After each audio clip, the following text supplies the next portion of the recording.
Hello everyone and welcome back to another edition of KerVAM. We're continuing with the weekly podcast throughout Series 13, or Doctor Who Flux as it's known, where this week we're of course discussing the fairly controversial and divisive Once Upon Time. We're also going to be chatting a little bit more about the Galaxy 4 animation as well, which came out a couple of days ago. I haven't seen it yet, but some of the people here have, so we'll be able to have a little chat about the animation and we'll do more of that next week as well. But first, I'll introduce my three guests. Charlie, how are you? Good, thanks, Elliot. Good. And Ryan, how are you getting on? Not too bad, thank you. Doing really well. Great. And Bill, how are you? I'm okay, yeah, doing very well. Brilliant. And you guys all excited to chat about a rather interesting episode of Doctor Who? Yeah, definitely. That's interesting. I will say that was definitely interesting. Yeah, indeed. I think it's yeah. Well, we might as well. Actually, first let's get the plugs out of the way. Please follow us on Twitter at KerVAM Pod if you haven't already, just so you can check out the latest on upcoming podcasts. And of course, you can check us out on Spotify and Apple Podcasts if you're not already listening there, or on YouTube as well at EMS Productions. But that's all that stuff out of the way. Let's talk about Doctor Who. So yeah, this week we had the third chapter, whatever you want to call it, of Doctor Who Flux, called Once Upon Time. Chris Chibnall's third script of the series as well. And it's fair to say it was a little bit of a departure from what we saw in the first 2 weeks, where episode 1 was a sort of setting everything up episode. Episode 2 was kind of a more classic Doctor Who story, but with a bit of archy stuff in it.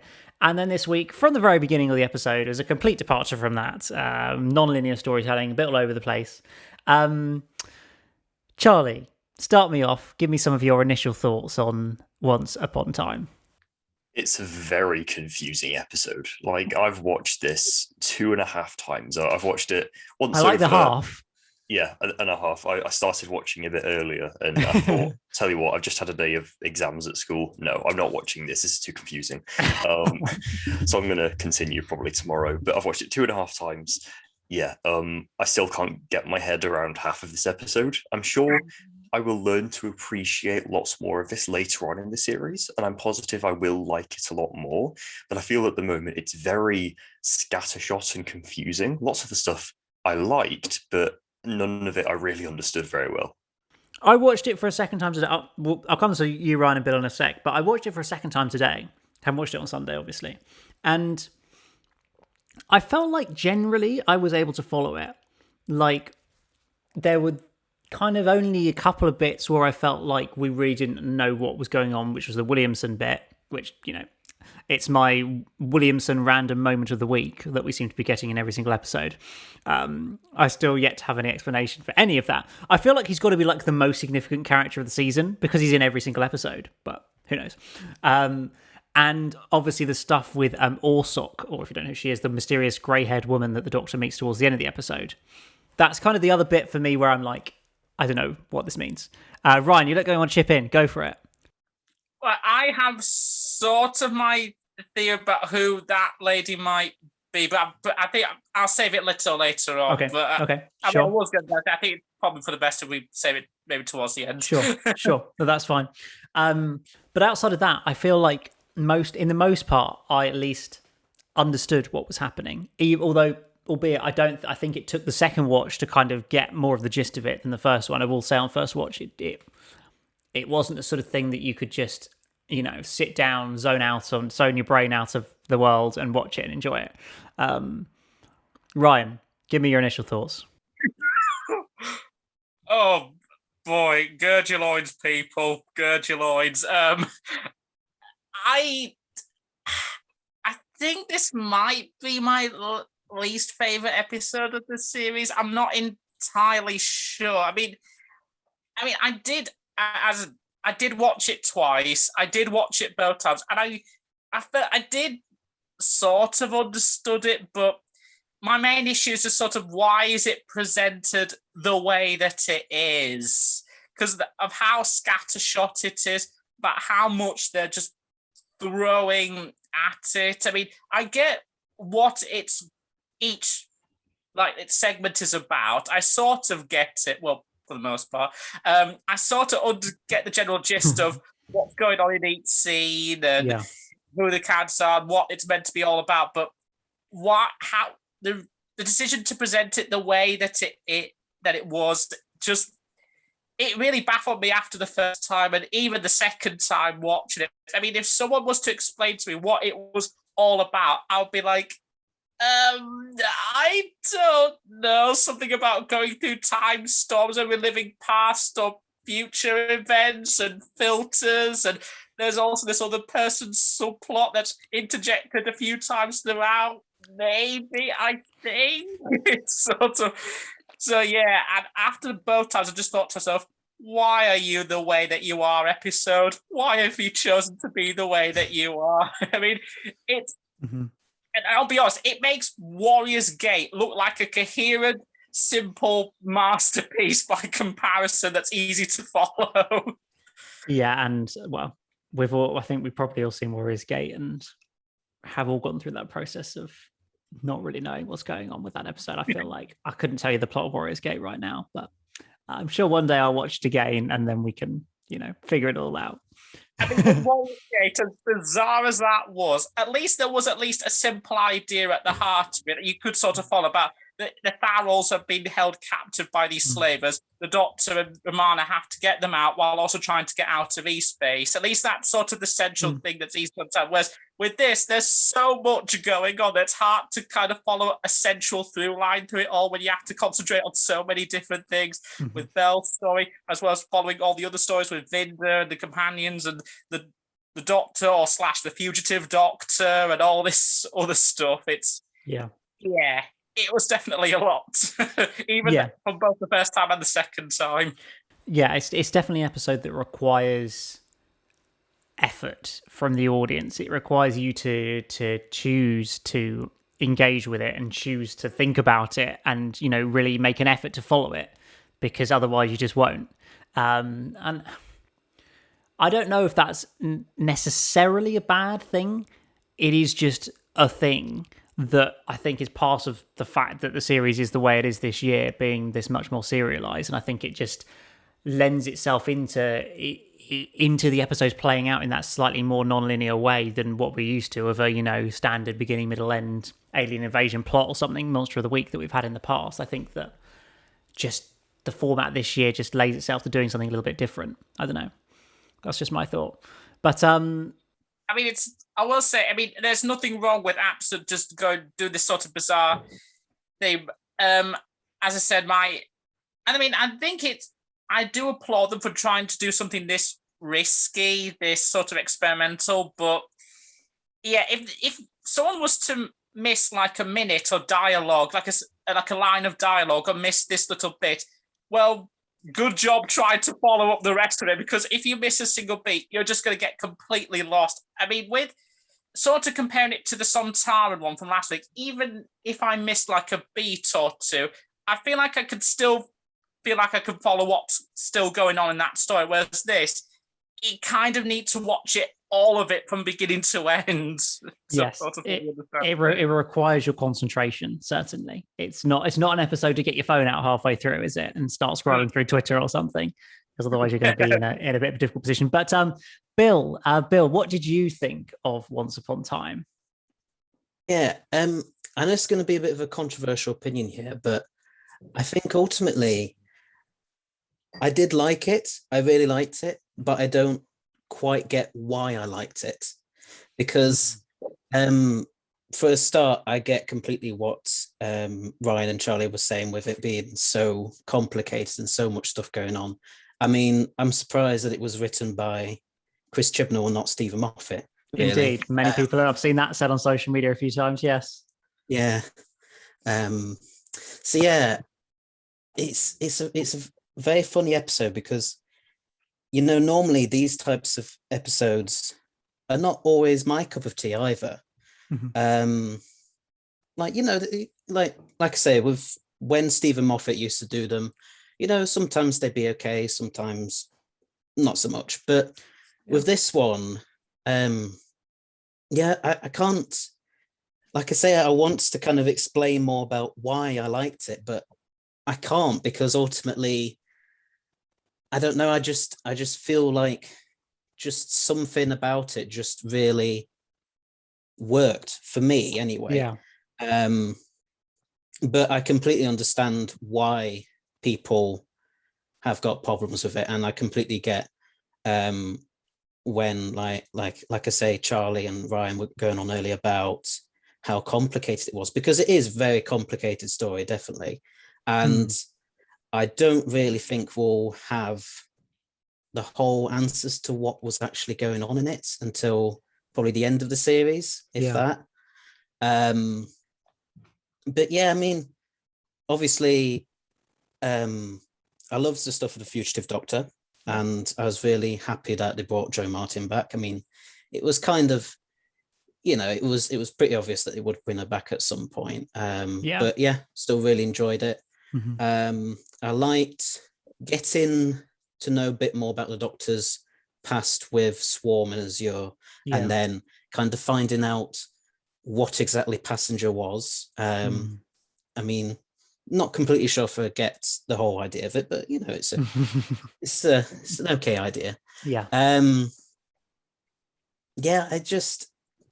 I don't know. It's a funny one, like I say, because like normally I think I would ordinarily play something like War of the Sontarans over something like this, but this time around I would have to place this over War of the Sontarans for me. Yeah, I know, it's very weird. I mean, I think I'm in a similar camp to you, Bill, probably more so than you guys, Ryan and Charlie, where I sit more on the fence of fundamentally enjoying this episode. I mean, I did say on my YouTube video this is the best episode of the series, and I do think I hold true to that. That I kind of my fundamental thing that I think makes it a satisfying watch and why I like fundamentally enjoy it is that I feel like all the ideas that were thrown into the story with the whole time storm and exploring these different sort of backstories of the different characters and things were a really effective way of doing a lot of things that this series needed to do. It needed to give us some backstory on Vinda, but it did it in a way where we saw him reliving it, which was much more interesting than just him doing an exposition dump in dialogue. And we got some backstory on the division, as you said, Bill, about how the Doctor, knew Swarm and Azir and what the Ruth Doctor was doing at that time. And that was, again, done in a much more interesting way than what we saw in The Timeless Children with somebody narrating what had happened. Whereas we actually kind of got to live through that situation. And I just felt things like that just were sort of really effective ways of doing things that the series needs to do to kind of progress the storyline that was going to stretch through the rest of the series. The same with the Bell stuff as well. We needed to see what the post-Flux universe looked like. So let's bring a really great actress in, get her to meet some Daleks and Cybermen and, go on this little mission on her own. That just, again, felt like I think that's what kind of characterized the story for me, was about it doing everything that this episode needed to do as a mid-series part of a serialized story, but doing it in a way that actually interested me, rather than just doing it in what I think is, if this was series 11, would have been really clunky expository dialogue, which was such a pain of it. Whereas I don't feel like that was there certainly not to the same extent as what we've seen previously. So I don't know. That's probably the gist. That's some stuff. That's a gist. I don't know. Who wants to chip in next with a thought? So what you were saying, Elliot, I did enjoy the episode. I feel it's a bit weird because I think most Chibnall stories, they have an interesting plot, but they fail at the execution. Whereas I feel that this is the other way around. The execution and how it's done is very good, but it's just the sheer amount of stuff that's being thrown at us, and it's just really quite overwhelming. I do wish that these had more variable run times. Like, I feel if this had just an extra 10 or 15 minutes would have really allowed this a bit more room to breathe, like a bit more with Bell and Vinda. Perhaps a bit more with the Siege of Atropos as well, because I'm still sort of trying to understand what's going on, my third rewatch. So I feel it I don't know what I'm really saying. The execution is very good. Like, what you're saying about Vinda, it's much more interesting to have him relive his own backstory with obviously these certain characters as, Yaz and the Doctor. So I think that is really interesting. And the twist that he and Bell were like a couple and Bell was pregnant, that was really interesting too. I did see a theory that that they're the Doctor's parents, which does... I don't love that idea, I'm afraid. I really don't love that idea. The part that annoys me most about the theory is that it actually makes a bit of sense. That's the bit I don't like. Yeah, I'm really concerned. I mean, I think, the Timeless Child was controversial, but if Chibnall goes down this route, I feel like that's just the next level of controversial and, going to cause fan uproar if he does that. So I hope not. I hope not. But I mean, yeah. as someone who does not like the Doctor being the Timeless Child, if they actually pull this up, I mean, I actually do like Vinda and Bell. I think they complement each other really well. I think they're actually getting cards, and it really annoys me that Vinda has had more development in these 3 episodes and Bell in 1 episode than Yaz has done in 2.5 seasons. Yeah. That is really annoying. And I actually wish that Vinda and Bell were the companions and not the other ones. I actually wish Vinda and Bell were the ones that were traveling with the Doctor, because they offer so much more than the other companions that we've had. But yeah, getting back to the theory that, it might make sense that they do give birth and for some reason they lose their child to a time storm or something that gains the power of regeneration, so it becomes immortal and ends up stuck on that planet to be discovered by Tecteon or whatever she was and becomes the Timeless Child. If they do that, then I'm going to get really annoyed, because I was already not liking it in the Timeless Children, but if they do this level, then I think that could end up breaking the entire run for me if they do go down that route. Yeah, I mean, I think it will be unlikely that is the outcome we get. I mean, it's interesting because we don't really have any impression of where the series is going to go. I feel like last series we kind of, there were some leaks and things, and there was some impression of where the series might end up. Whereas this time around, like, we saw today the finale is called The Vanquishers. And I think it's a cool title, and it doesn't give anything away, and the synopsis gave away nothing either. But I just don't feel like we know where this story is going to end at the moment. I would certainly put my money on the fugitive Doctor turning up in the finale as well, alongside Jodie. But apart from that, where are we going to end up? Are we going to end up with a new universe or something? Because we've reached this point, as we saw with all the Bell scenes, the universe there's not a lot of it left, frankly, is the point. And, we've got an episode called Survivors of the Flux and a couple of episodes as well, which I think will explore that more. And I don't know, to me, it would feel like a cop-out if, Chris is like, let's just, reverse time and it'll all magically fix itself, do a RTD and Last of the Time Lords. Or, the Stolen Earth, let's drag the universe back to where it's supposed to be or something. I don't know, or Dragon in the Universe. I just don't know how he's going to resolve it in a way that actually makes any sense, but that's just my thoughts. Yeah, I don't know. So, did we all enjoy the Ruth Doctor in this episode? Were we happy to see her back? With the fugitive Doctor,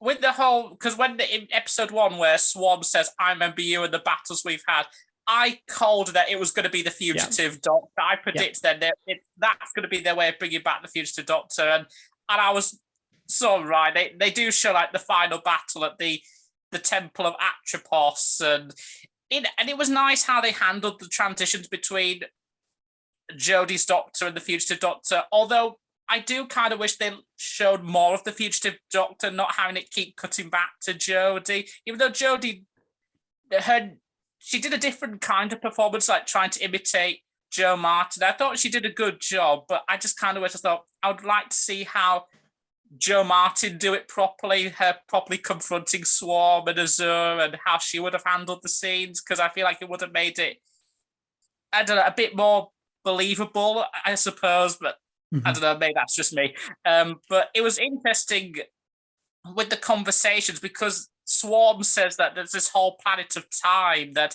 it's the Division's dirty secret. Yeah. So it's like it's implying that planet was created by the Division to extend the Time Lords and Gallifrey, to keep time under control and to stop the dark times. And we've heard like these references to like the dark times where there were creatures like the Rachnos, the Nestines, and the great vampires and all that. So it seems like they created this to put a stop to that, but it seems like what these Ravagers want is for it to continue. It seems like they want to keep the dark times going, and saying that it's more part of this conflict that started from the very beginning, this conflict between time and space, which seems like a fascinating idea, that time isn't just a series of cause events, it's an actual force.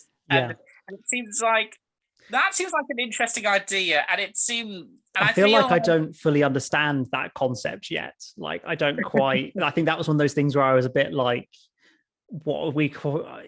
I can't quite visualize what they're trying to explain in time being a sort of a physical thing that can't be controlled, whereas space sort of can be.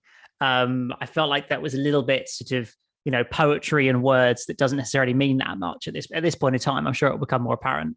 Yeah, I think they're going to explain that in like these last 2 episodes. I doubt they'll do it in the Weeping Angels one, because I feel like that'll be more standalone, like the Sontarans one. Yeah, I agree. But I think that's going to be much more dealt with in the last 2, and also just a brief little off tangent. I think the design of Old Swarm, I prefer that more to the current rejuvenated Swarm, because it looks a bit more alien looking to me. Whereas I feel like New Swarm just feels like it just feels a bit too.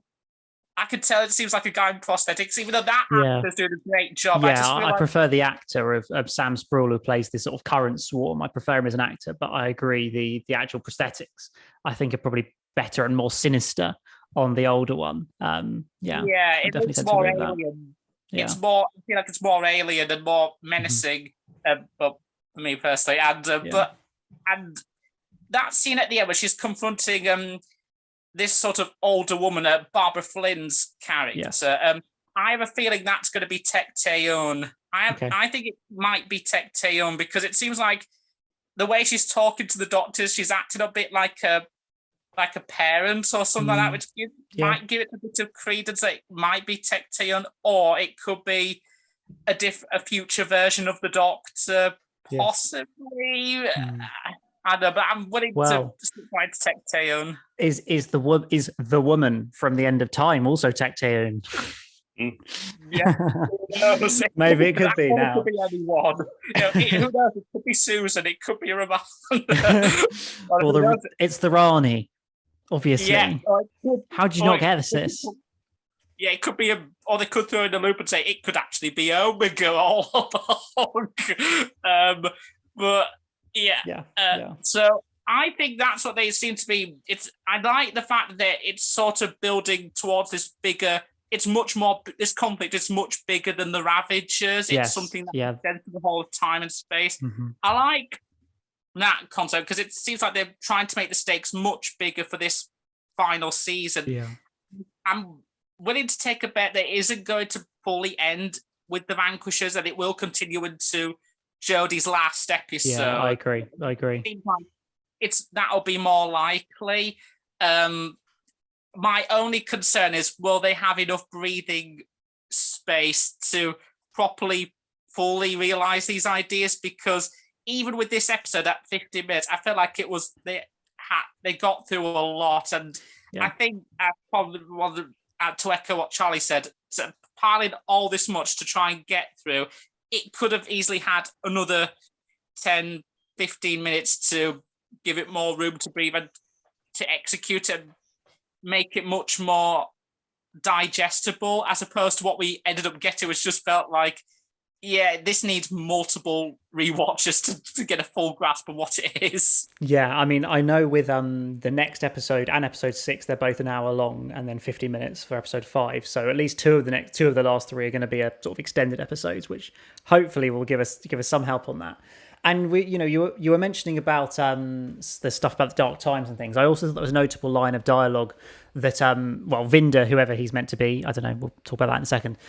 He mentions to what we're supposed to be the Ruth Doctor that it's like that this is like her last mission, and that she can get off the division after she's done this, after they've secured the temple, then she's free to go, which I thought was very interesting and implies that this is her last at least planned mission for the division. I don't know, my thought on it would be then presumably Fugitive, her appearance there is set after this point, and by that point, maybe the division didn't actually let her go when she wanted to, and therefore she's got on the run from them, and that's why she's become a fugitive and all that. I feel like that's kind of like the storyline we might be playing into, but I just thought that was interesting to sort of note that within the episode there. Yeah, it does seem like they've got to answer that at some point. Like, why would some division try and track the Doctor, and how did they track her down and reboot her into William Hartnell, I suppose, if this is the last of the Timeless Doctors? And also, why did the Time Lords choose to erase all of this from the Matrix and not the fact that the Doctor's the timeless child?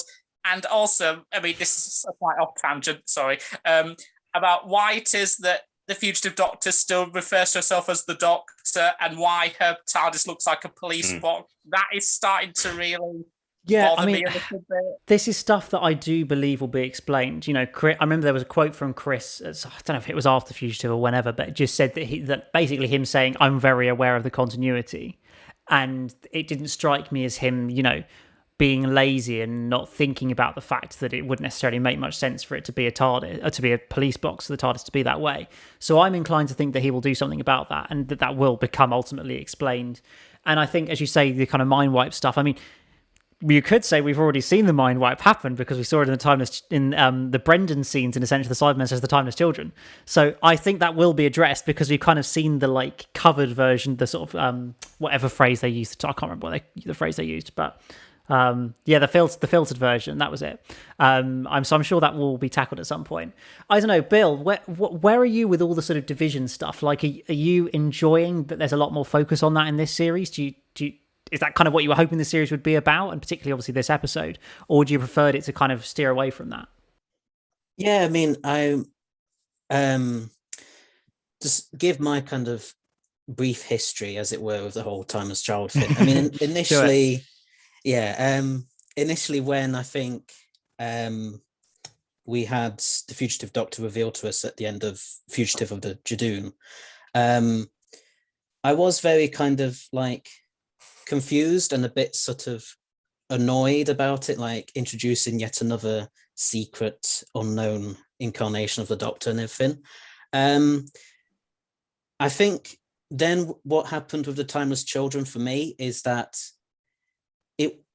I think I'd kind of, between the weeks of Fugitive of the Judoon and then the Timeless Children, I personally had kind of, I mean, I think a load of fans at that point were kind of speculating about the Timeless Child being the Doctor, basically. So I'd kind of got a bit used to the idea. So then when they revealed it, obviously, it wasn't so bad for me. I mean, yeah, ultimately, is it necessarily the right thing to be doing with the Doctor, to have her basically being kind of like this chosen one type of character for early Time Lord society? I'm not too sure if that's a good idea because... you know, but I think ultimately what has sold me on it as an idea is Jo Martin's performance, because even within just her 5 or so minutes of that she was in for Fugitive of the Judoon, she just instantly nails the part for me in a way which I think this is probably the case of a lot of fans, that she kind of did it in a way which Jodie Whittaker hadn't. Not to say that Jodie is like a bad Doctor, of course she isn't. She is, you know, I think all the Doctors are great and all have their pros and cons. But I think that Jo Martin's Doctor was the type of Doctor that I kind of preferred in some ways to Jodie's, because Jo Martin's Doctor is much more sure of herself, much more in control of the situation, a lot like William Hartnell or John Pertwee were, whereas Jodie Whittaker is kind of a bit more like a Peter Davison in a way. She's much less sure of herself. She's much more vulnerable, which, you know, I don't mind as a idea at all, you know, of the Doctor, and that's fine. But yeah, with the division in series 13, I had really hoped, that going into series 13 that we would get more of it with the division, and I'm glad that we did, because if they hadn't, I mean, I don't see how they could not have done with how they set it up at the end of series 12. If they hadn't have continued with that and then started to explore the Fugitive Doctor's time actually working for the division, then I would have been very, very disappointed if they had not have done that. So I'm very glad that they've done that. As for the whole continuity stuff, I'm not too sure ultimately how that's all going to work. I mean, I've read, I think, a theory the police box TARDIS stuff, about potentially it's the same TARDIS, but because there's we know obviously when William Hartnell's Doctor stole it that the chameleon circuit was faulty, was about if maybe perhaps because it was the same TARDIS that the pre-Hartnell Doctors used or whatever, perhaps the chameleon circuit got broke then, and then it was being repaired when then William Hartnell's Doctor stole it, and then it broke again, sort of thing, which, you know, I kind of like. And again, I think that helped me to kind of put aside that aspect of the continuity issues. But I don't know how they're going to tie everything together, but I'm sure, hopefully, you know, Chibnall knows what he's doing, and he'll definitely have some plan of how to tie it all together. Yeah. And I guess the thing we also know is that this is the end of not just like the series, but this, well, also by the centenary, it's the end of the Chibnall era. So he knows he wants to wrap up everything, you know, tie up all the loose ends, get everything together by the centenary special. Well, I know they've already done it, I guess, in terms of production point of view, but for us. And he's known, you know, quite far in advance that he's got this amount of time to cover up what he needs to. So I'm hopeful that we won't end up in a Stephen Moffat Time of the Doctor scenario where he realizes there's about 100 loose ends and he's got to wrap up in a 1 hour Christmas special. Not that I don't dislike Time of the Doctor, but you know, stuff like what was in the room in God Complex, that's just, you know, a bit kind of quickly glossed over and not quite the best. But I feel like having that time to be able to do it is, you know, hopefully means he can kind of do that in a reasonable way. And just quickly, I'll come to you in a second, Ryan. Just my kind of fairly obvious thoughts. Well, you know, why can't we just say that the Ruth Doctor decided to, you know, fly the TARDIS down to Earth in the 1960s in London, and then the chameleon circuit broke while she was there, and then she flew away again? I don't know. You know, I guess you could just show that happening, or, you know, maybe she materializes alongside the William Hartnell Doctor. And, you know, we've for 58 years, we've missed in the back of shot another police box, which was actually the Ruth Doctor's police box in An Earthly Child Part 1. But that's just my theory. Ryan. With what you were saying about Jo Martin's performance, funnily enough, I did read an interview with her, and she said that her favourite Doctor was Peter Capaldi. She's actually a huge Peter Capaldi fan, so great. Glad that we're both on the same page and we can both agree he's the best Doctor. She wanted to bring a lot of Peter Capaldi into her performance. So I think that's why her Doctor felt a bit more darker, more authoritarian, a bit more snarkier, because she was taking a lot of cues from Peter Capaldi, even down to the outfit. She was very much, with the outfit, she would want it to be very sort of reminiscent of his outfit, which I could definitely see there. I mean, even from her, even without reading it, she did give a lot of Capaldi, Hartnell, Pertwee vibes in her performance. Holding the lapels. Yeah, and also the glasses as well. And so, and I do sort of agree with a lot of fans that her Doctor, even for the few amount of minutes she was in, she's more interesting to watch than Jodie Whittaker's. I mean, nothing against Jodie Whittaker. I think she has been improving, but she still feels very much like the Peter Davison of modern Doctor Who to me, which, again, I've never been a huge Peter Davison fan, and the fact that she feels a bit reminiscent of that doesn't appeal to me. But at least she's been improving as each series has gone on, which I do highly commend Jodie Whittaker for. But and to be honest, I wouldn't be surprised if Big Finish decides to do some audio dramas with Jo Martin in the future. I'm sure they will. I'm sure they will indeed. Yeah, I think that seems like an obvious option.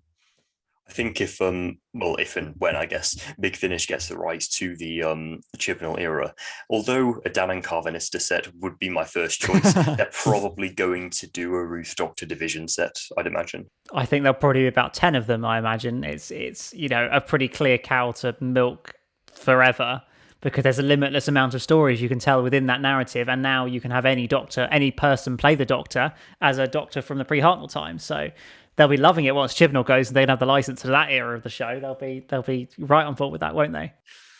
Yeah, that'll just be full creative force unleashed there.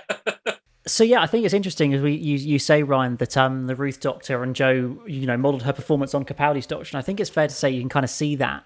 And I think that that slightly darker, slightly more serious Doctor probably, and I think that's probably what was needed from the Doctor of that period of her history. You needed a Doctor of the division, a Doctor that certainly the implication has done, as part of the division, does stuff that's a little bit questionable. Not that we've ever visually seen it, but certainly the implication is from that might be the case. And I just also a slight tangent, but I don't know if any of you saw today Peter Capaldi. There was an article with some quotes from Peter Capaldi saying about how he thinks that the way he played the Doctor isn't really what can be done anymore. That the slightly darker, more serious, more abrasive Doctor isn't really the kind of template for Doctor Who now, and it's much more about the sort of slightly quirky, unusual character is sort of the archetype for someone who plays the Doctor, and that was his position. And it's quite interesting because he's not sitting there trying to criticize the show, but it's very rare for Peter to kind of have a more negative opinion, shall we say, about the show. And so I just thought that was quite interesting that his perspective is that, I guess that's based to an extent off Jodie's performance, which is obviously, a world apart from certainly his first series.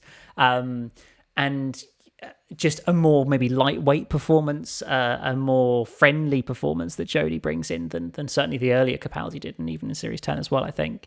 And so I just thought that was quite interesting, the comments that he had to make about that there. About that. I don't know, any guys got any thoughts on it? I do think that is a shame because I do generally prefer the more serious Doctors like Hartnell, Pertwee, McCoy later on, especially, and obviously Capaldi and the Ruth Doctor. And I would prefer the Ruth Doctor if she got more time, but I think her total screen time has been pretty much less than one of Jodie Whittaker's episodes, so it's quite hard to judge, I think. But yeah, I do generally prefer the more serious Doctors over the quirkier Doctors like Tennant to an extent, Matt Smith, Jodie Whittaker, Peter Davison, those Doctors. I do generally prefer the more serious Doctors, although I don't think it would hurt to have the 13th Doctor have some more darker moments, because I think she really does shine in those moments, like in like the last 3 episodes of Series 12. I think her acting is absolutely on point in those few. Yeah, absolutely. With Capaldi, it's interesting because I think what I see in his Doctors feels like the perfect amalgam of the first original 4 Doctors. I can definitely see the first 4 Doctors in him. He has like the sort of the gruff, knowledgeable, grandfatherly nature of Hartnell. He has the sort of cunning malevolence of Patrick Troughton. He has the sort of the snarkiness and the sort of no-nonsense scientific attitude of John Pertwee. And most of all, I think he definitely has like the dark madness of Tom Baker, early Tom Baker. And I think he said that those were the Doctors he grew up with. And so it's clear that those 4 stayed with him, and probably why he wanted to bring those 4 into his Doctor while also doing his own, what he sees in them and doing his own take on them, which worked amazingly. And I can definitely see that across his 3 seasons. I mean, I feel like with his first season, it's sort of the whole arc of it is like trying to rediscover who he is, and then he finally achieves that at the end of Death in Heaven, and that's the Doctor we have throughout Series 9 and 10. And I think he's did such a great job, but I kind of wish we had that sort of Doctor again, because as in a way he is sort of like, because that Doctor is sort of my preference, because for me, my gold standard of Doctors is the first 4 and Capaldi. Yeah. Those are sort of the Doctors that resonate with me the most, more than, say, the sort of the more modern, more quirky Doctors, which I feel like the most sort of more likable human, more human Doctors was a trend that started with Peter Davison. And I feel like that's something that's been infected more into most of the modern Doctors. I mean, David Tennant definitely had that, because he said Peter Davison was one of his personal favourites. I mean, definitely more so now for obvious reasons. And I definitely see a lot of Davison in Jodie Whittaker. So I feel like I mean, it's nice. I mean, it's always important that we always have like variety in Doctors, which I think is definitely important because I feel like each incarnation should feel unique and different enough.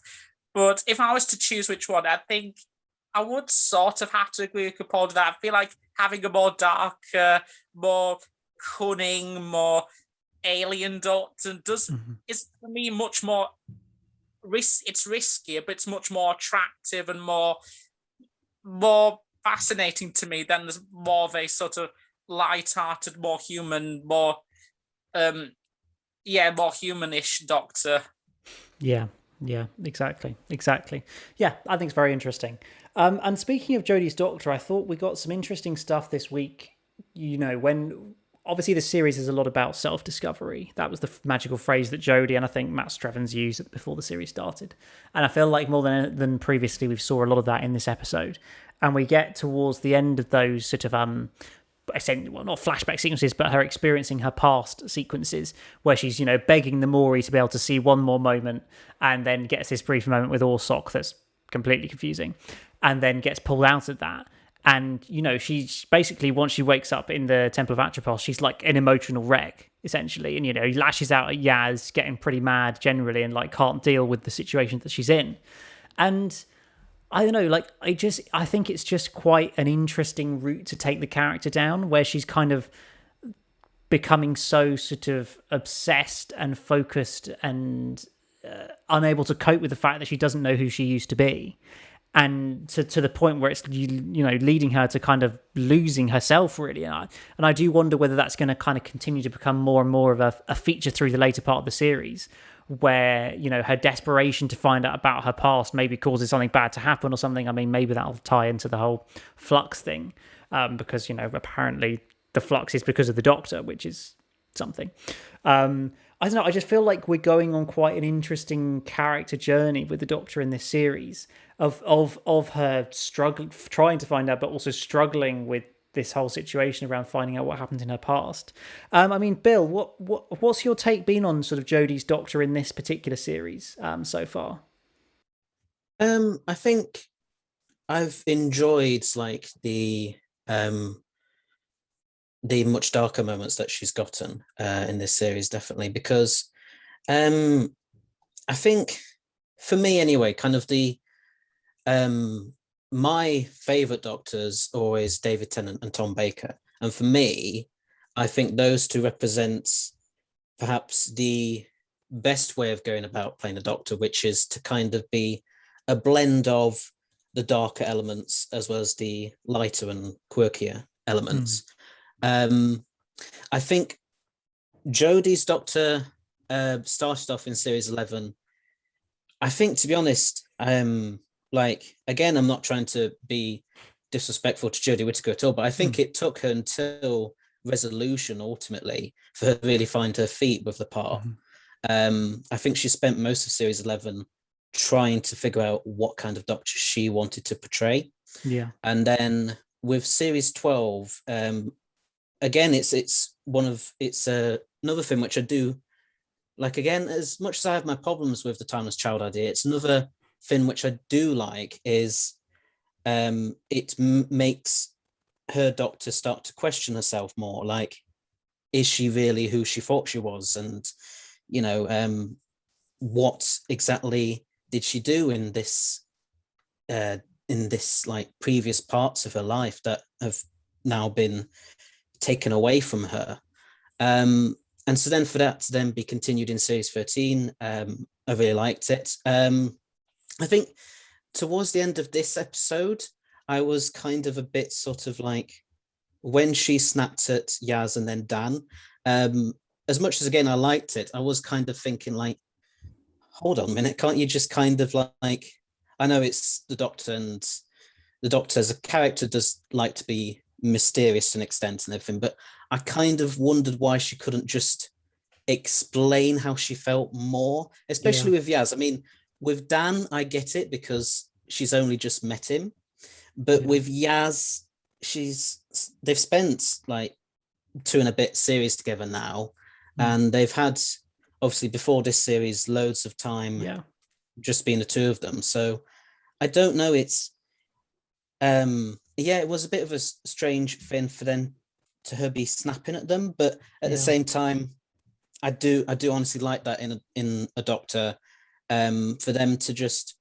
not always be looking on the bright side of things and to be actually, be getting quite snarky and really quite fed up with things, basically. And I think Jodie has done that quite well. I think ultimately, I'm hoping that they just continue carrying on with what they've been doing with her doctor. Yeah. And it just hopefully gets better and better. Yeah, exactly. Sorry. Go for it. Funny enough, when you mentioned there about the doctor snapping at Yaz, I was just looking at my notes here, and I made a note about the end of that episode where when the moment she snaps at Yaz, I get why she's like this, but the doctor's becoming too mean. I don't like it. It's one. I feel like I really hope at some point soon, in like the next episode or two, we kind of reach the critical moment between the two of them where, Yaz kind of forces the doctor to finally explain the whole situation, because as far as we know, Yaz has literally no clue about any of this. Like, the doctor's never actually explained the fact that she's the timeless child and she doesn't know any of her memories and all this. I don't think she's ever explained any of that to Yaz as far as we've seen on screen. I think she's kind of had to give an impression of the fact that Ruth was the doctor, but that's about the only thing she's ever got. And so it's quite reasonable for her to get pretty mad at the fact that she doesn't know anything. I just want it to reach that like emotional climax in the next episode or two where it reached that breaking point where Yaz is like, if you're going to keep treating me terribly, I'm just going to leave. Like, why am I going to stay here if you won't tell me anything and you'll just be really mad at me all the time? Almost like a Martha situation to an extent. So I just hope it reaches that point. Yeah, I think I've jolly just remember this right now. In I think it was Revolution of the Daleks, I believe. She explained it to Ryan, and I'm like, that's the only person she explained it to, and he's already gone. It's just like, you have to explain it to the person that was just about to leave. I mean, that was the elusive COVID scene for Revolution of the Daleks. In fact, that scene in the TARDIS with the Doctor and Ryan was the scene that they shot under COVID restrictions and attacked into the episode. If you didn't know, just a random fact that I learned the other week. That's why he inexplicably puts a beanie on at the start of the scene and then doesn't have it at the beginning of the very next scene, because clearly his haircut was very different. And also then hints at the timeless child being a big thing, given that whole scene is about laying out some more stuff to do with the timeless child and the emotions of it, which then leads directly into the new series. So I just thought that's quite interesting. But yeah, as you say, Ryan, it's very strange that she explained it to Ryan and yet Yaz doesn't have a clue. She's meant to be the main companion, apparently. Yeah, exactly. What do you want to say, Charlie? I was just going to say what you were saying about it reaching like an emotional climax and the doctor telling Yaz. I think it would be a really interesting route. I don't think they're going to do this, but I think it would be cool if that never happened and the doctor kept on just bottling up all this rage and sort of descending into this sort of Time Lord victorious sort of emotion for the duration of the specials, and then having an end of time style regeneration episode. That'd be really, really cool. I feel like at some point soon, I'm hoping before the end of Flux, that we've got to start leading into the regeneration for the Doctor, because we're leading towards that point where she's going to regenerate in 3 episodes' time. So I feel like we need to know, how is the regeneration going to happen? Like, there's got to be some build up to it rather than just, we get to the last episode, she's fine, and then, she regenerates. I feel like given how serialized it's becoming, you think that's got to have some sort of connection there. But whether they introduce that towards the end of this series, and is it something to do with, her past, I don't know. I just think that's quite an interesting avenue to explore. But just a couple more things I wanted to mention about this episode. Let me find my notes because I'm going to lose it all. So Ryan, Dan didn't do very much in this episode, did he? I know he played another character, basically Carvanista, but as Dan, he didn't really do much, apart from getting, whooshed around his timeline, which was a cool... I like that bit. I like this time-jumping stuff. It showed us the confusion of being in this time stream and how it didn't all make sense properly. That was good. But he didn't actually really do anything apart from telling us that he nearly got married and then didn't 15 years ago. That's kind of the only thing we really learned about Dan this week. I don't know. What do you think?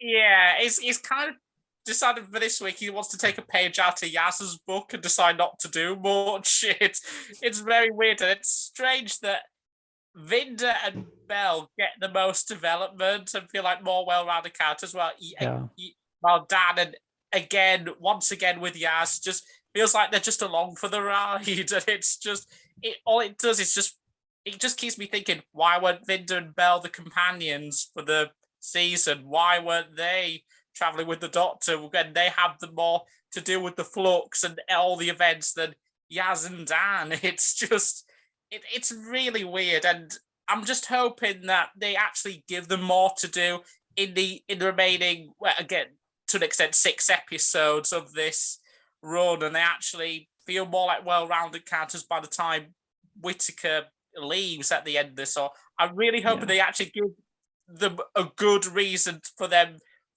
to be around this season, and for Yaz to stick around for 3 years. I'm waiting for that reason.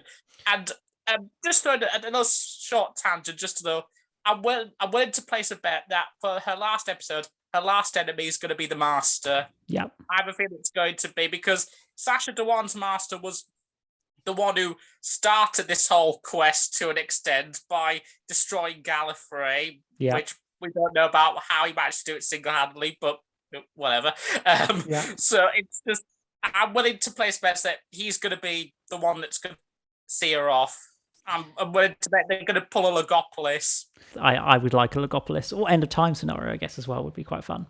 And just the final thing I wanted to mention about this episode, because we haven't actually tackled it, is the Weeping Angels, who obviously turned up in significant portions around the sort of Yaz's slightly confusing time stream that wasn't actually her past experiences. I don't know, did you guys have any more impression as to why we didn't see Yaz's past? She seemed to say this isn't her house. You know, the Weeping Angel stuff clearly hadn't happened to her. Like, are we seeing her future? Is it the time streams being messed up by the Weeping Angels? I don't know. Has anybody got any theories on that? I think that, I don't know. I feel it's just, I don't know if it is her future. Maybe it's just a sort of warped version of her past. Like, you were saying, the time stream is like mimicking her past, but it isn't really, like a sort of dream in a way. And I feel the Weeping Angels, I feel they were sort of thrown in there just because Yaz doesn't really have anything to do. Let's, use this as a sort of vehicle to set up the next episode, sort of thing. Yeah. No, that seems reasonable. Mm-hmm. I absolutely agree. I'm willing to bet it's more of like a warped dream state than future. But hey, anything could happen at this point. Anything could happen. Indeed. And did we overall? Well, Bill, did you enjoy the cliffhanger, the sort of climax of this episode where we see, the angel has the phone box finally after 14 years? I'm sure that last line, the angel has the TARDIS, has got to be a reference to Blink. But I don't know. Did you like that cliffhanger? I did. Yeah. I really was very shocked when I first watched the episode, and then it ended with that. As for the whole Yaz and Weeping Angel thing, I think if I could just say quickly, I think I've got a bit of a theory to that. I think potentially there's a reason why it's Yaz in particular. Okay. I think maybe, I could be completely wrong here, and turn out to be wrong, like I say, but I think it could be that maybe something is going to happen between Yaz and the Weeping Angels. Like, maybe the Weeping Angels have got something to do with her fate, maybe as a companion, her exit. But we'll see. We'll see about that. Yeah, it's interesting, isn't it? I don't know. It just felt too, out of the ordinary compared to, especially like Vinda, his story. Well, I know we hadn't experienced it, but that was very clearly purely his backstory. Whereas, and seemingly the Doctor's one as well. Whereas, and most of it for Dan, I know it's the confusing bit, but mostly Dan's. Whereas Yaz's seemed just notably different. I just thought there might be more significance to it. I don't know.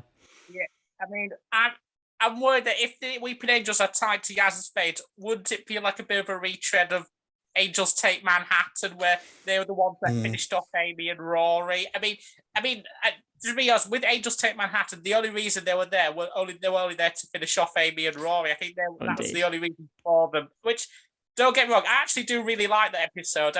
Amy and Rory's farewell is one of the best ever, but it's clear that the Weeping Angels were only there just to finish them off.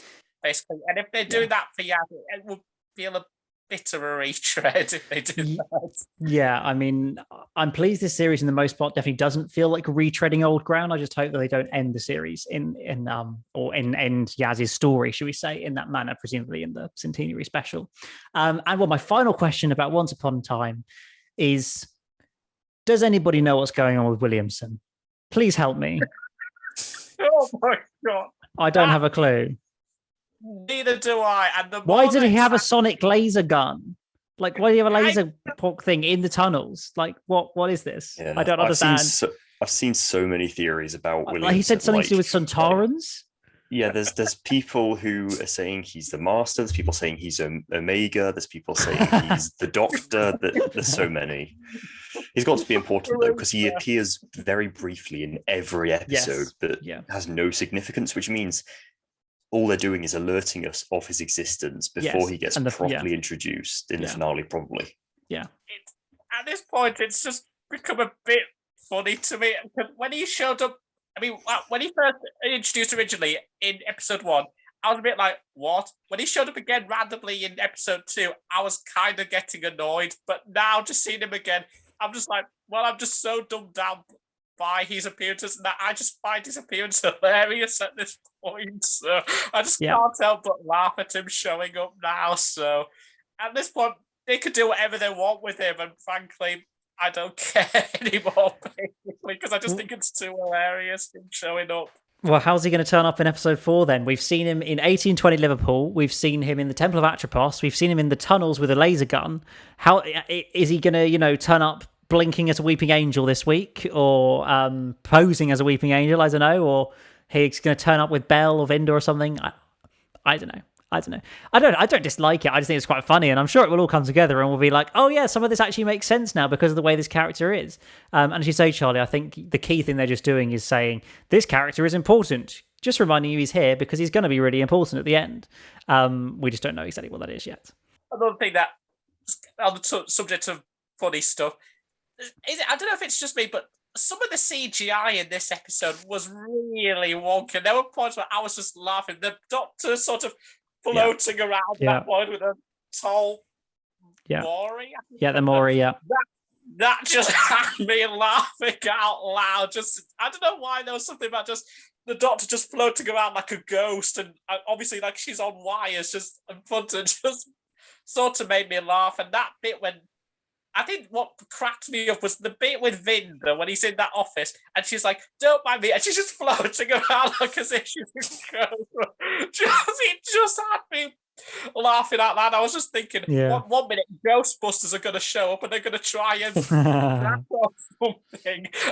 And I will say that the blue time bug firefly stuff, I don't know if it was just me, but they reminded me a lot, and not in a good way, of the little green insect killer bugs from Time and the Rani.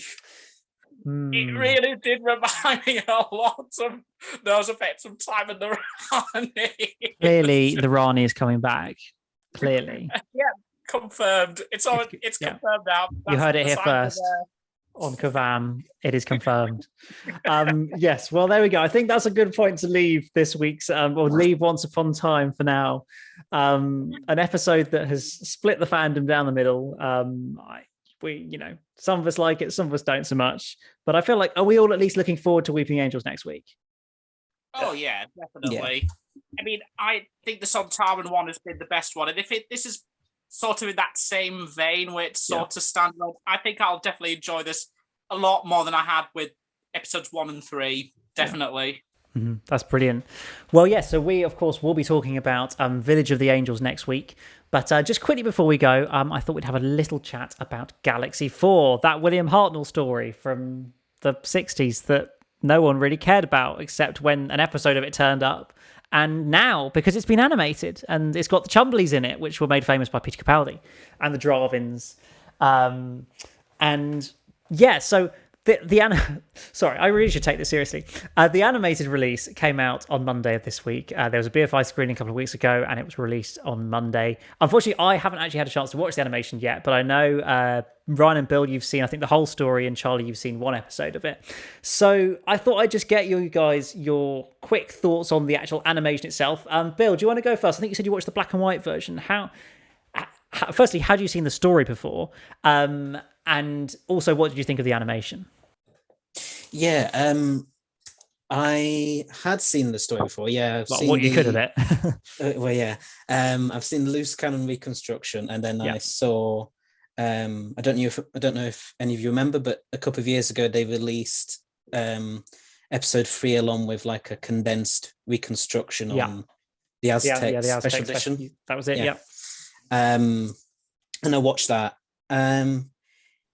Galaxy 4. It's a bit of an odd one, I think, because I don't know. I mean, I know it's only been out for a few days, but personally, I've not seen that many people talk about it. Yeah. And I think the reason why is ultimately because most fans are kind of concentrating on Series 13. Yeah. And so I don't know. I think maybe releasing Galaxy 4 at this point, maybe they shouldn't have done that, because obviously with Evil of the Daleks and then even that rather interesting Web of Fear special edition, they released them, at a time when that was the nearest thing we had to new Doctor Who. But with Galaxy 4, we've obviously got Doctor Who back on the telly. So, and then Galaxy 4. I think we mentioned this last time briefly on last week's podcast, but as a story, it's not very well regarded, to say the least. And I mean, having watched it, without giving too much away, obviously, I can see why. I would not say it's not a terrible story by any means. It's just, I think the animation itself is okay. Yeah. I think it's Big Finish Creative that have done this one, isn't it? Indeed. Yeah. Same. You did Fury from the Deep, among others. Yeah. I think last time when they did Fury from the Deep, what I think helped that was the fact that it was such a good story for me, anyway, because I've always really liked Fury from Deep anyway. So, and then you come to Galaxy 4 and it's by no means in the same league as Fury from Deep as a story. And I don't know, I think having watched it in black and white for me, it worked a bit better because of the animation style kind of fitted black and white a bit more. Because having seen, I think, bits of the color version from the trailers that they did on the official YouTube channel and everything, I like the style they went with the color version, with trying to make it seem a bit sort of like an old Technicolor B-movie type of feel with loads of different colors and everything. And I kind of liked that, but I think the animation was better suited with the black and white ultimately. And I think that was a similar case of Fury from the Deep as well, actually. But I just, overall, I would say that ultimately Galaxy 4 for me, it was just a bit underwhelming. It was not a bad animation and it was not a bad story. I'm glad that we've got it, and I'm glad that we finally got another Hartnell animation after nearly 10 years, I think it was, since the last one. Yeah. But I just felt a bit underwhelmed by it all.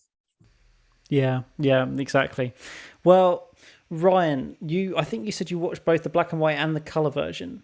What did you think worked better? To be honest, it's really hard to say, because to be honest, I think because it's not such a well-regarded story, that usually most of the time I've always said, well, the color the black and white has been the superior version, and in the case of Evil of the Daleks, I liked both of them equally. Yeah. But with this one, I just, for some reason, I couldn't really. I don't know. I didn't really tell the difference. I know it sounds very weird, but for some reason, I think because it's such a middle of the road story that the differences between black and white and color, I didn't really notice. It kind of went over me a little bit. I don't know what it was, but I think it again. I think it's because of the fact that it's such the story is so middle of the road, and I think watching it both times, after the second time watching it in color, I think I realized what I think is up with the story. I think the idea of them about these sort of conflict between the Dravins and the Rills, and the fact that the Rills, who you think are the bad guys, are the good guys, and vice versa, and all this, and this whole race against time of trying to get the good aliens and themselves off the pipe before it blows up. Yeah. The sort of the general through line of the sort of it's not a bad story idea. It's definitely not a bad story idea. My problem with it is it's so slow. I think that's the problem. There is a story like this needs a lot of pace, like a real energy, like the clock is ticking. We need to get to this. We need to, but it feels so slow watching it. Like it's the characters are running, talking, and sometimes walking slowly, even with the animation. And I'm just like, pick up the pace. It's literally a race against time here. Yeah. I think that's the problem. It's an exciting story told in a very mundane and just sort of stall plodding way. And I don't think the animation, both black and white and colour, kind of gave it much of a boost. Again, to echo what Bill said, I'm happy we've got it, and I'm happy we have another Hartnell animation. I couldn't really tell the difference between the two versions. And as I said, it's an okay animation for a middle of the road story. If I was to rank this with the other animations, it's in the middle, I think. I think I would put this just under Fury from the Deep and maybe above 10th Planet. I don't know. I really need to think about that. I really need to think that. Well, I'll give you another week to think about it, and then we can have a chat about it next week. And Charlie, you've seen episode 1, I think, haven't you? What's your take so far? I can't see it getting much better. It is not the best. The animation, it's fine, but I feel it like the animation. Let's call it mediocre. The mediocre animation and a good story. I'm willing to excuse it, but mediocre animation on a pretty mediocre to bad story, not so much. It's definitely down there. Definitely one of the worst of the recent animations. Obviously better than Web of Fear, but that's not a high bar. I think it's not the most interesting release, and releasing it at the time it is really hasn't helped its case at all. Like I'm subscribed to quite a considerable number of Doctor Who YouTube channels. There's been about 2 who've even mentioned it.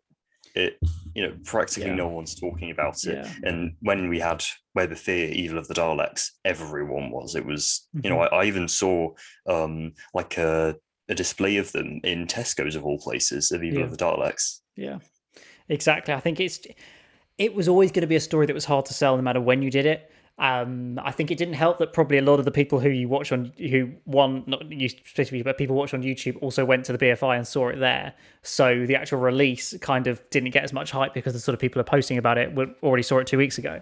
And as you say, it just seems poor timing to release it during the middle of the series. I mean, they've got to do the bad ones as they're going to do the good ones as well. Hopefully we'll get something like Abominable Snowmen next, which will just, slightly bring it up. But I guess it is, although we may not all think it's brilliant, it's probably quite an important release for the animation range because it's a story that doesn't have any selling point, that isn't particularly highly regarded. And I imagine that the sale figures will, have some relevance to them in terms of looking at future not so good stories, say the Space Pirates, just as an example, where they know there's no, alien to sell it on, and it's a great story to sell it on. Do people still buy it? Obviously we all do, and even if we don't think it's that great. But, hopefully there's enough of the fans out there who are buying Galaxy 4. But yeah, I agree with you guys that it's probably not been the best timing for it. But, well, I think we've quite a mammoth podcast, so we'll probably bring it to a close there.